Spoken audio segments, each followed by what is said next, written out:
কোৱা হয় যি আপোনাৰ লগত বেয়া তেনে মানুহৰ লগত না ভাল হৈ থাকিব না বেয়া হৈ থাকিব, কেৱল মাত্ৰ তেওঁলোকৰ পৰা এটা দূৰত্ব বজাই সদায় ৰাখিব। নমস্কাৰ বন্ধুসকল, welcome to my channel Astha's motivation. মই আস্থাই পুনৰবাৰ আপোনালোক সকলোকে মোৰ অন্য এটি ভিডিঅ'লৈ স্বাগতম জনাইছোঁ। বহুত দিনৰ বিৰতিৰ মাজত পুনৰ আপোনালোকৰ মাজলৈ এটা সুন্দৰ কাহিনী মই আনিছোঁ আৰু সেই কাহিনীটো আজি আপোনালোকৰ বাবে আগবঢ়াম। তো দেৰি নকৰি কাহিনীটো আৰম্ভ কৰোঁ আহক। এই কাহিনীটো এজন ব্যক্তিৰ যি খুবেই লোভীয়া প্ৰকৃতিৰ আছিলে। তেওঁ কেৱল জীৱনত শ্বৰ্টকাট ৰাস্তাহে বিচাৰিছিলে, যি কেৱল সেই ৰাস্তাৰে জীৱনত সফলতা লাভ কৰিব বিচাৰিছিলে। এই কথা গম পাই এজন ব্যক্তিয়ে তেওঁক এটা পৰামৰ্শ দিলে যে এখন জংঘলত এজন যাদুকৰ আছে, আপুনি সেই যাদুকৰজনৰ ওচৰলৈ যাওক, যাদু শিকি লওক আৰু অতি কম সময়ৰ ভিতৰতে সকলো টকা পইচা যি লাগে আপোনাক সকলোখিনি আৰ্ণ কৰি লওক। মানুহজন লোভীয়া প্ৰকৃতি, গতিকে দেৰি নকৰি জংঘললৈ যাবলৈ ওলাল। গৈ থাকোঁতে বাটত এজন মানুহ পালে। মানুহজনক সুধিলে যে এই জংঘলত এজন যাদুকৰ আছে নেকি? তেতিয়া মানুহজনে বোলে হয়, কিন্তু আপুনি সাৱধানে যাব, এই জংঘলত কিন্তু এটা ভয়ংকৰ বাঘ আছে, বাঘৰ পৰা সাৱধান। মানুহজন গৈ থাকিলে। গৈ যেতিয়া গৈ থাকোঁতে ৰাতি হ'ল, তেতিয়া মানুহজনৰ ভয় লাগিল, কাৰণ সেই ব্যক্তিজনে কৈছিলে যে জংঘলত বাঘ আছে। তথাপিও তেওঁ সাৱধানে গৈ অৱশেষত যাদুকৰৰ ঘৰ পাই গ'লগৈ। যেতিয়াই যাদুকৰক লগ পালে, মানুহজনে খুব ফূৰ্তি পালে, আনন্দিত হ'ল, কাৰণ তেওঁ যাদু শিকিবলৈ আহিছে। যাদুকৰক ক'লে যে মই যাদু শিকিবলৈ আহিছোঁ আপোনাৰ ওচৰত। তেতিয়া যাদুকৰে তেওঁৰ ফালে চাই ক'লে, বোলে ঠিকে আছে, কিন্তু এটা কথা, তুমি সেই 100 মিটাৰ দূৰত এটা পুখুৰী আছে, তাত গৈ প্ৰথমতে গাটো ধুই আহা, তাৰপিছত মই তোমাক যাদু শিকাম।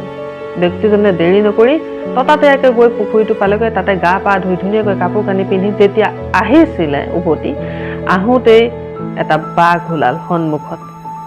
বাঘটো দেখি মানুহটোৱে ভয় খাই খুব দৌৰিলে। ইমান দৌৰিছে যে লগে লগে বাঘটোও দৌৰিছে। দৌৰি আহি যাদুকৰজন য'ত ৰৈ আছিলে সেইখিনি জেগা পাই গ'লহি। যাদুকৰজনে একো কথা নকৈ সেই মানুহজনৰ পিঠিত যিটো বেগ আছিলে সেই বেগটো লৈ বাঘটো ফালে এনেকৈ দলিয়াই দিলে। যেতিয়াই দলিয়াই দিলে, বাঘটোৱে তাত থকা অৰ্থাৎ বেগটোৰ ভিতৰত থকা মাংস টুকুৰাটো খাই পেলাই গুচি গ'ল। তেতিয়া সেই ব্যক্তিজনে যাদুকৰক ক'লে যে আপুনি বেগটো কিয় দলিয়াই দিলে? তাত মাংস আছিলে, মই আপোনাৰ কাৰণে আনিছিলোঁ, মই জানো আপুনি নন ভেজ ভাল পায়, মই আপোনাৰ কাৰণে মাংস আনিছিলোঁ। তেতিয়া যাদুকৰে ক'লে যে বাঘটো আচলতে তোমাৰ পিছে দৌৰা নাছিলে, সেই বেগটোৰ পিছে দৌৰিছিলে, কাৰণ সি জানিছিলে যে সেই বেগটোৰ ভিতৰত কিবা এটা আছে আৰু সেইটোৰ গোন্ধ পাই সি পিছে দৌৰিছিলে। তুমি তাতেই বেগটো দলিয়াই দিয়া হ'লে তোমাক সি খেদা একচুৱেলি নাছিলে, সেই বেগটোহে সি খেদি আহিছিলে। গতিকে তুমি যদি তাত বেগটো দলিয়াই দিলাহেঁতেন, এইটো প্ৰব্লেমৰ সমস্যাই সমাধান হৈ গ'লহেঁতেন। তুমি সেইটো নকৰিলা। ঠিকে আছে দিয়া, আহা এতিয়া যাদু শিকাওঁ। তেতিয়া ব্যক্তিজনে ক'লে নালাগে, মোক একো যাদু শিকাব নালাগে, মই যি শিকিব লগা আছিলে চব শিকিলোঁ, এতিয়া মই যাওঁ দিয়ক, প্ৰণাম। গতিকে এই কাহিনীটোৰ পৰা আমি এটা বস্তুৱে উপলব্ধি কৰিব পাৰোঁ যে আমাৰ জীৱনটো ফালে চালে আমি দেখোঁ যে আমিও কেতিয়াবা এনেকুৱা কিছুমান চিটুৱেশ্যনত ফচি যাওঁ, যাৰ ফলত আমি ওলাম কেনেকৈ সেই কথাটো ভাবিব নোৱাৰা হৈ যাওঁ। এনেকুৱাকৈ আমি ফচি যাওঁ চিটুৱেশ্যনটোৰ মাজত। ফলত আমাৰ কি হয়, আমাৰ চিন্তা কৰিব পৰা ক্ষমতা যিটো, সেইটো হেৰাই যোৱাৰ যেন লাগে। অথচ সেই প্ৰব্লেমটোৰ চলিউশ্যনটো আমাৰ সন্মুখতে থাকে, কিন্তু আমি ভাবি নাপাওঁ, কিয়নো আমি কেৱল প্ৰব্লেমটোৰ কথাহে বেছিকৈ ভাবি থাকোঁ।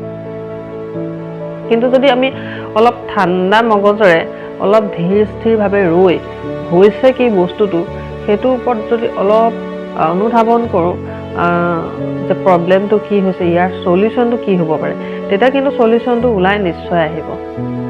তো আমি এইটোৱে শিকিব লাগে এই কাহিনীটোৰ পৰা যে যি পৰিস্থিতিয়ে নহওক, যদি আমাৰ জীৱনত এনেকুৱা ধৰণৰ সমস্যা আহে, যিকোনো চিটুৱেশ্যনে আহিব পাৰে মানুহৰ লাইফত, গতিকে সেই সময়ত আমি দৌৰি নকৰি অলপ শান্ত হৈ প্ৰব্লেমটো কি হৈছে, তাৰ চলিউশ্যন কি হ'ব পাৰে, সেইটোৰ ওপৰত যদি আমি অকণমান দৃষ্টি নিক্ষেপ কৰোঁ, তেন্তে আমি এই প্ৰব্লেমবিলাকৰ পৰা নিশ্চয় ওলাই আহিব পাৰিম। ধন্যবাদ। এই কাহিনীটো যদি ভাল লাগিলে, আপোনাক ইনস্পায়াৰ কৰিলে, তেন্তে আগলৈ শ্বেয়াৰ কৰি দিব। আৰু যিসকলে মোৰ চেনেলটো এতিয়ালৈকে ছাবস্ক্ৰাইব কৰা নাই, ছাবস্ক্ৰাইব কৰি ল'ব, যাতে মই ভাল ভাল কণ্টেণ্ট, ভাল ভাল কিছুমান বিষয়, ভাল ভাল কিছুমান কাহিনী আপোনালোকৰ মাজলৈ আনি আপোনালোকক সদায় যাতে মটিভেট কৰি যাব পাৰোঁ, সেইটোৱে মোৰ উদ্দেশ্য। ধন্যবাদ।